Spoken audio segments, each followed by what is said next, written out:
called Wheelchair Wally. Wally Wilson was the most fantastic kid I have ever known. He was great at footy and cricket, brilliant at video games, popular with girls, tough if he had to be, and he's the smartest kid in class. He could do monos on his bike for as long as he wanted and chuck a school bag over the library roof. As I say, you could not meet a better kid. Until that is the accident. A whole gang of us were hooning around at the local swimming pool. You know, the sort of thing. Bombing the girls, running with each other on the wet concrete, flicking each other's butts with wet towels. When somebody yelled out, "Hey! Hey, watch this!" There was no problem in getting us to watch because flying through the air was a bare bottom. It was Wally doing a reverse somersault with full mooning. We all laughed so much no one noticed Wally taking a long time to come up. Too long. You see, Wally had hit the bottom with his head and broken his neck. Wally Wilson would spend the rest of his life in a wheelchair. Wally was a mess after the accident. I don't think I've ever seen anyone so sad. The fact that he could never again run or hoon around at the pool or play cricket or do anything that seemed to him was like the end of the world. Eventually, Wally started back at school. Oh, I don't know, he did his work well enough, but gone was the spirit, the sense of fun, the cheek. And that was when I met him for the first time, really. You see, although I knew Wally, I was never one of his mates. Not because he didn't like me, it's just that he was so good at everything and I wasn't. You know how at school there's usually a special bunch of boys and girls that everybody wants to be like? Well, I was on the outside looking in. This first time I met Wally, we were walking to the top of a bank which overlooked the school sports oval to see the end of the cross-country finals. Wally would have been in one of the races for sure before the you know what. The bank was pretty steep, and Wally seemed to be having trouble wheeling himself to the top. So I wandered over and I yelled out, "Hey, Wally! You seem to be struggling a bit there, mate. Do you want me to give you a push?"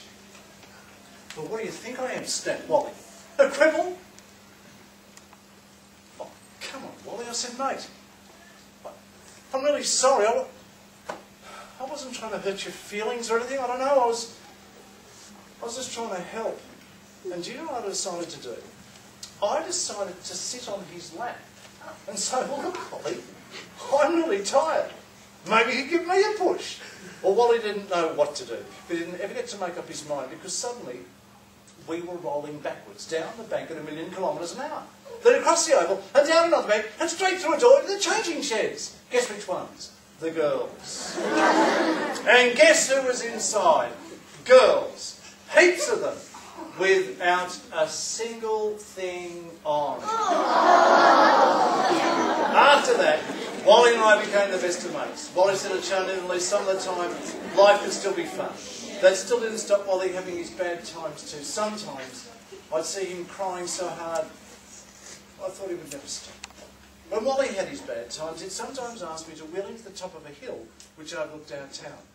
We lived in the country and the whole town was not much bigger than a suburb of a normal city. It was a grassy, lonely sort of a hill and windy always, but from there Wally could see everything that reminded him of the good times. The football ground where he won a game with a kick after the siren, the swimming pool where summer seemed to go on forever, the old shed that became Wally's secret fort, and the exact spot where he used his slingshot to pay back Milne's dog for biting his little brother. Wally and I would talk for hours about the old days, reliving things over and over again.